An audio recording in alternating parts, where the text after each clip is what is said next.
నేను డాక్టర్ హారిక సురప్నేని. ఈరోజు నాతో పాటు డాక్టర్ మాధురి ఉన్నారు. ఈరోజు మనం మనకి కామన్గా అడిగే క్వశ్చన్స్ ఏమేమి ఉన్నాయి దాని గురించి డిస్కస్ చేద్దాం. And before surgery allergic symptoms ఉన్నవాళ్ళు ఆఫ్టర్ సెప్టోప్లాస్టీ మాకు అవన్నీ పోతాయి అని అనుకుంటారు. అండ్ మళ్ళీ సర్జరీ తర్వాత వచ్చి మళ్ళీ సేమ్ సిమ్టమ్స్ రిపీట్ అవుతున్నాయని అడుగుతున్నారు. అందుకే మనం ఈవెన్ బిఫోర్ సర్జరీ ఎలా కౌన్సిల్ చేస్తాము అంటే దట్ ఈ అలర్జీ అండ్ ఈ ముక్కుదూల వంకర టూ డిఫరెంట్ ఎంటిటీస్ అనమాట. అంటే మీకు అలర్జీ ఏదైతే ఉందో అంటే తుమ్ములు రావడం కానివ్వండి, ముక్కు కారటం, ముక్కు బ్లాక్ అవటం, ఇవన్నీ కూడా అలర్జీ వల్ల వస్తూ ఉంటుంటే ఈ అలర్జీ లేనప్పుడు ఎప్పుడైతే ముక్కు బ్లాక్ అవుతూ ఉంటుందో అది మాత్రమే మీకు ఈ ముక్కుదూలం వంకర వల్ల వస్తూ ఉంటుంది. సో ఎప్పుడైతే ముక్కుదూలం సరిచేస్తామో ఓన్లీ మీకు జలుబు లేనప్పుడు మాత్రమే, ఈ అలర్జిక్ సిమ్టమ్స్ లేనప్పుడు మాత్రమే మీకు ముక్కు ఫ్రీగా ఉండటం అది జరుగుతూ ఉంటుంది. ఆల్సో ఈ ముక్కుదూలం సర్జరీ చేసిన తర్వాత అలర్జీ ఉన్నప్పుడు కూడా మీకు ఇంతకు ముందు ఉన్నంత ఇబ్బంది తర్వాత ఉండదు. బట్ ఈ తుమ్ములు రావడం, ముక్కు కారటం, ఈ కళ్ళలో దురద, గొంతులో దురద, ముక్కులో దురద, ఇవన్నీ అలర్జిక్ సిమ్టమ్స్ ఏవైతే ఉంటాయో అవి పర్సిస్ట్ అయ్యే అవకాశం ఉంటుంది తర్వాత కూడా. సో దీనికి ఏం చేయాలి అంటే ఈ ఆపరేషన్ చేయించుకున్న తర్వాత కూడా ఏవైతే డాక్టర్ గారు చెప్పిన సలహాలు ఉంటాయో, ఏవైతే ప్రికాషన్స్ తీసుకోమని చెప్తారో అవన్నీ ప్రికాషన్స్ మీరు తీసుకున్నట్టయితే కరెక్ట్గా ఈ మళ్ళీ ఈ సిమ్టమ్స్ రాకుండా జాగ్రత్త పడవచ్చు. Okay okay.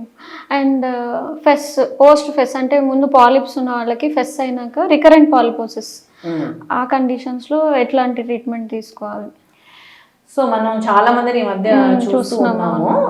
సో ఇవి రికరెంట్ పాలిప్స్ అంటే ఏంటి అంటే ఒక్కసారి పాలిప్స్ వచ్చి మనం ఆపరేషన్ చేసిన తర్వాత మళ్ళీ అలానే పాలిప్స్ రావడం అనమాట. సో ఇది ఎందుకు జరుగుతుంది అంటే సేమ్ ఇదేనండి. మనం ఎప్పుడైతే యూజువలీ పాలిప్స్ ఎందుకు వస్తాయి, టూ కైండ్స్ ఉంటాయి అనమాట ఈ పాలిప్స్. ఒకటి అలర్జీ వల్ల, ఒకటి ఇన్ఫెక్షన్ వల్ల. యూజువలీ ఇన్ఫెక్టివ్ పాలిప్స్ మనం తీసేసిన తర్వాత అవి మళ్ళీ రావు. సో ఎప్పుడైతే అలర్జీతో పాటు ఈ పాలిప్స్ వస్తూ ఉంటాయో ఇవి మాత్రం ఎప్పుడైతే జాగ్రత్తలు తీసుకోకుండా అలానే ఆపరేషన్ అయిపోయింది కాబట్టి మేము ఎలా అంటే అలా దుమ్ములోకి వెళ్ళొచ్చు, చల్లగాలికి వెళ్ళొచ్చు, చల్లటి పదార్థాలు అన్నీ తీసుకుంటూ ఉంటారో ఇలాంటి వాళ్ళల్లో మళ్ళీ ఈ పాలిప్స్ వచ్చే అవకాశం ఉంటుంది. ఇలా వచ్చినప్పుడు ఏం చేయాలి అంటే డెఫినెట్గా మళ్ళీ సర్జరీ చేయించుకోవాల్సి వస్తుంది. ఆ పాలిప్స్ అన్ని క్లియర్ చేసి మనం సైనసెస్ అన్ని ఓపెన్ చేయాలి మళ్ళీ. ఎందుకంటే ఓపెన్ చేసిన సైనసెస్ నుంచే మళ్ళీ పాలిప్స్ వస్తూ ఉంటాయి అన్నమాట ఎప్పుడైతే మీరు జాగ్రత్తలు తీసుకోరు. సో అందుకనే అదే ఎలాగో వస్తుంది కదా మళ్ళీ సర్జరీ ఎందుకు చేయించుకోవడం అని చాలా మంది అడుగుతూ ఉంటారు.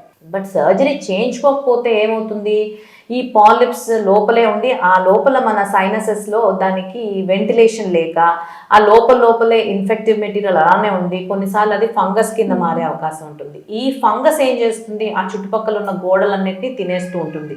అది తినేసి ఆ ఫంగల్ ఇన్ఫెక్షన్ కాస్త ఏ కంట్లోకో లేకపోతే మన బ్రెయిన్లోకో వెళ్తే కనుక అది చాలా ఇబ్బందికరం అనమాట. సో అందుకని ఈ పాలిప్స్ని మనం నెగ్లెక్ట్ చేయకుండా సర్జరీ చేయించుకోవాలి. సర్జరీ చేయించుకున్న తర్వాత చెప్పిన ప్రికాషన్స్ అన్నీ, జాగ్రత్తలన్నీ తీసుకుంటూ ఉంటేనే ఆ పాలిప్స్ అన్ని రాకుండా మనం చూసుకోవచ్చు. ఓకే.